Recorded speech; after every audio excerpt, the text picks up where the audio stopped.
नमस्कार साथियों, मैं कुणाल आप सभी का संस्कृति आईएएस यूट्यूब चैनल पे स्वागत करता हूं। आज की वीडियो में हम लोग बात करने वाले हैं यूपीएससी सिविल सर्विस एग्जामिनेशन के अंदर रिजर्वेशन के बारे में। मैं देख रहा हूं जब से हम लोग डिस्कशन कर रहे हैं नोटिफिकेशन का और बाकी चीजों की बात कर रहे हैं तो रिजर्वेशन को लेकर के अनेक अभ्यर्थी चिंतित हैं। कोई सर्टिफिकेट को लेकर के चिंतित है, कोई क्रीमी लेयर को लेकर चिंतित है। बहुत सारे लोगों के मन में यह डाउट है कि हमारा जो ओबीसी सर्टिफिकेट है वह नॉन क्रीमी लेयर में कब काउंट किया जाएगा, कब हमें रिजर्वेशन का लाभ मिलेगा। कहीं ऐसा ना हो कि हम ओबीसी के थ्रू फॉर्म तो भर दें लेकिन बाद में हमें लाभ ना मिले और डॉक्यूमेंट वेरिफिकेशन के समय चीजें गड़बड़ा जाएं। तो सर एक बार बता दीजिए चीजें कैसे व्यवस्थित हो सकेगी।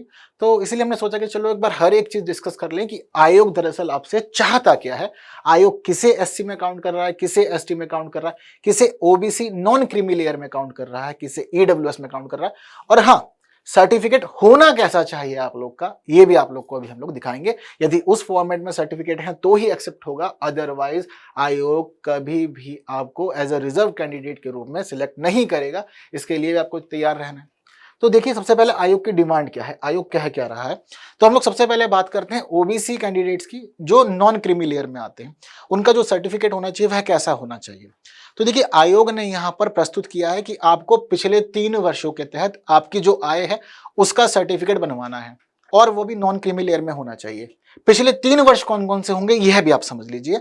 आयोग यहाँ पर कहता है कि देखिए अगर आपको 2024 की सिविल सर्विस एग्जामिनेशन में अन्य पिछड़ा वर्ग नॉन क्रीमी लेयर के रूप में शामिल होना है तो आपको दिखाना पड़ेगा वर्ष 2020-21, 21-22 और 22-23 के दौरान आपकी आय क्या थी।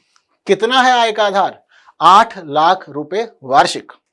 तो आयोग ने कहा है कि वर्ष 2020-21, 21-22 और 22-23 तक का, यानी कि पिछले वर्ष तक का ही आपसे मांग रहा है कि उसके आधार पे अपनी इनकम दिखाइए और एक सर्टिफिकेट बनवा लीजिए जो नॉन क्रीमी लेयर ओबीसी का होगा। यह काम आपको करना है।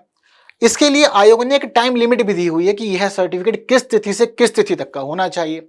तो यहां आयोग कहता है कि आपका जो यह सर्टिफिकेट होगा यह 1 अप्रैल 2023 को या फिर 2023 का वित्त वर्ष समाप्त होने तक कभी भी आप इसको बनवा चुके होंगे, इसको स्वीकार लिया जाएगा। लेकिन यह बात भी ध्यान रखनी है कि अगर आपका जो सर्टिफिकेट है वह आवेदन की अंतिम तारीख के बाद जारी होगा। क्या है आवेदन की अंतिम तिथि? 5 मार्च 2024।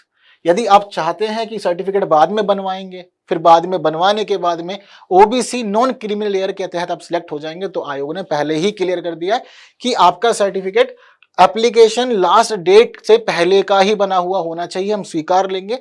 अगर आप फॉर्म भर देते हैं as a OBC non criminal layer candidate लेकिन आपके सर्टिफिकेट पे डेट जो है वह 5 मार्च 2024 के बाद की है तो आपको रिकमेंड आगे नहीं किया जाएगा, आपको बाहर कर दिया जाएगा आईएएस बनने की इस रेस से। यह ओबीसी लोगों के लिए यहां पर इसने प्रॉपर क्लियर मेंशन किया हुआ है जो आप ठीक से पढ़ भी पा रहे होंगे अभी। इसके अलावा ईडब्ल्यूएस श्रेणी के लिए भी इसने सेम यही कहा है कि आप आर्थिक रूप से कमजोर वर्ग में आते हैं, आरक्षण लेना चाहते हैं तो आपका सर्टिफिकेट जो है वह समय से बन जाना चाहिए, यानी कि 1 अप्रैल 2023 के बाद हो और वित्त वर्ष 2022-23 के बीच कभी का भी हो सकता है, हम स्वीकार लेंगे उसको। लेकिन 2024 परीक्षा के लिए आवेदन करने की अंतिम तिथि के बाद जारी हुआ नहीं होना चाहिए ईडब्ल्यूएस वालों के लिए, यह व्यवस्था है। अनुसूचित जाति एससी एसटी लोगों के लिए या फिर बाकी जो ईडब्ल्यूएस बेंचमार्क वगैरह है सबके लिए सेम है कि आप चेक कर लीजिए, आपका सर्टिफिकेट वैलिड होना चाहिए, लिस्ट में नाम होना चाहिए, सेंट्रल गवर्नमेंट के फॉर्मेट में आपके सर्टिफिकेट होने चाहिए। सबके लिए यह कॉमन है कि आप कोई भी सर्टिफिकेट यूज कर रहे हैं वह सर्टिफिकेट सेंट्रल गवर्नमेंट के फॉर्मेट में होगा तो ही एक्सेप्ट किया जाएगा, अदरवाइज उसको आयोग स्वीकार नहीं करेगा।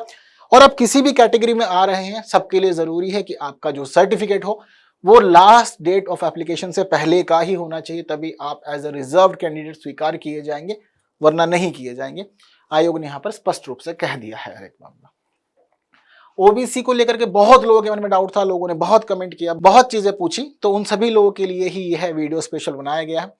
कुछ लोग यह भी डाउट में है कि हमारे डॉक्यूमेंट में नाम वेरी कर रहा है, कहीं सरनेम है कहीं सरनेम नहीं है, कहीं कहीं पे डेट ऑफ बर्थ गड़बड़ है। तो देखिए यह बहुत बड़े ब्लंडर हैं अपने आप में, क्योंकि यह आपकी निजी जानकारियां हैं। एड्रेस को लेकर के आयोग एक बार को कॉम्प्रोमाइज कर सकता है, इसमें कोई दो राय नहीं है। लेकिन आपकी जो निजी जानकारियां हैं वहां पर आयोग कॉम्प्रोमाइज नहीं करेगा। आपकी 10th 12th की मार्कशीट, आपकी ग्रेजुएशन के अंदर सब जगह पे आपका नाम सेम होना चाहिए, पिता का नाम सेम होना चाहिए, जहां जहां डेट ऑफ बर्थ मेंशन है सब जगह सेम होनी चाहिए। नेम के साथ सरनेम भी अगर आपका लगा हुआ है तो हर जगह सेम हो। इवन एक जो भी अल्फाबेट का भी अंतर नहीं होना चाहिए, उस समय आपको यह चीज ध्यान रखनी है। इसके अलावा आपका कास्ट सर्टिफिकेट है वह भी आपके बाकी सब डॉक्यूमेंट से मैच करना चाहिए, तभी चीजें एक्सेप्ट होंगी, वरना एक्सेप्ट नहीं होंगी। इसके लिए आपको पहले से ही चीजें सुनिश्चित कर लेनी है और आपको हर एक चीज बताई भी जा रही है समय से, तो बाद में यह ना हो कि हम चीजों के जानकार नहीं थे, हमें पता नहीं थी, क्योंकि आप लोग को अवेयर करने के लिए ही रेगुलर हर एक चीज का अपडेट दिया जा रहा है, हर एक बात समझाई जा रही है। और इसके अलावा कोई क्वेरी रह जाती है तो कमेंट बॉक्स अवेलेबल है, कमेंट में भी आप लोग को रेगुलर आंसर मिल रहे हैं। पूरी टीम लगी हुई है आप सभी लोग के लिए, ताकि आप लोग के जो फॉर्म है वह बेस्ट तरीके से भरे जाए, कहीं पे कोई गड़बड़ी ना हो और अंतिम चयन में आपको कोई दिक्कत का सामना ना करना पड़े। इसीलिए ही सारे प्रयास किए जा रहे हैं। तो समझ गए, जितने भी ओबीसी वाले नॉन क्रीमी लेयर में हैं क्या क्या दिखाना है। ये याद रखिएगा कि वर्ष 2020-21 से आपकी इनकम मेंशन होनी चाहिए। इसमें पैटर्न ये होता है कि 3 साल का जो होता है वह चीजें चलती हैं। पिछली बार 2017 में ही चीजों को निर्धारित किया गया था, उसके बाद निर्धारित नहीं किया गया, जबकि 3-3 साल के लिए माना गया था कि चीजें हो सकती हैं इस प्रकार से। हाँ, नॉन क्रीमी लेयर के अंदर आने के लिए एक और क्राइटेरिया है, वह है गवर्नमेंट सर्विसेज का। यदि किसी भी कैंडिडेट के माता पिता ग्रुप ए की सर्विस कर रहे हैं, सरकारी नौकरी में है, ग्रुप ए की सर्विस में, चाहे दोनों में से कोई एक ही क्यों ना हो, तो देखिए आप क्रीमी लेयर में आएंगे, नॉन क्रीमी लेयर में नहीं आएंगे, आपको रिजर्वेशन का लाभ नहीं मिलेगा। वहीं इसके अलावा आपके जो पेरेंट है वह ग्रुप बी की सर्विस में थे, लेकिन ग्रुप बी की सर्विस में होने के बाद क्या हुआ कि 40 वर्ष की उम्र से पहले ही वह ग्रुप ए की सर्विस में आ गए हैं, तो भी आपको रिजर्वेशन का लाभ नहीं मिलने वाला है। 8 लाख वाली इनकम की मेन बात हो गई, इससे अधिक होगी तो भी नहीं मिलेगा। वहीं अगर गवर्नमेंट सर्विस में ग्रुप ए या ग्रुप बी का मामला रहेगा तो भी इस स्थिति में आपको रिजर्वेशन नहीं मिलेगा, ये भी ध्यान रखना है आपको। ये क्लियर है? तो ये चीज ध्यान रखिएगा, यदि ऐसा कुछ है तो पहले ही खुद का फॉर्म जो है आप जर्नल के तौर पर भरिएगा, बाद में वरना आपके साथ में बड़ी समस्याएं हो सकती हैं। कुछ लोग को यह भी समस्या है कि हमारा जो सर्टिफिकेट है उसका फॉर्मेट क्या होना चाहिए, किस रूप में वह रहे। कई लोग कमेंट कर रहे हैं कि इस स्तर पे बना हुआ है, उस स्तर पे बना हुआ है। देखिए, किसी भी स्तर पे बना हुआ हो वह मैटर नहीं करता, लेकिन फॉर्मेट सेंट्रल गवर्नमेंट का हो यह मैटर करता है। यह चीज आपको समझ लेनी है। तो अब कई लोग सोच रहे होंगे कि सेंट्रल गवर्नमेंट के फॉर्मेट का अर्थ क्या है सर, तो मैं आपको दिखा देता हूं। SC ST लोग जो होंगे उनका सर्टिफिकेट किस रूप में होना चाहिए और OBC वालों का सर्टिफिकेट किस प्रारूप में होना चाहिए। यदि प्रारूप यही है तो आपका फॉर्म एक्सेप्ट हो जाएगा, यदि प्रारूप अलग है तो फॉर्म एक्सेप्ट नहीं होगा।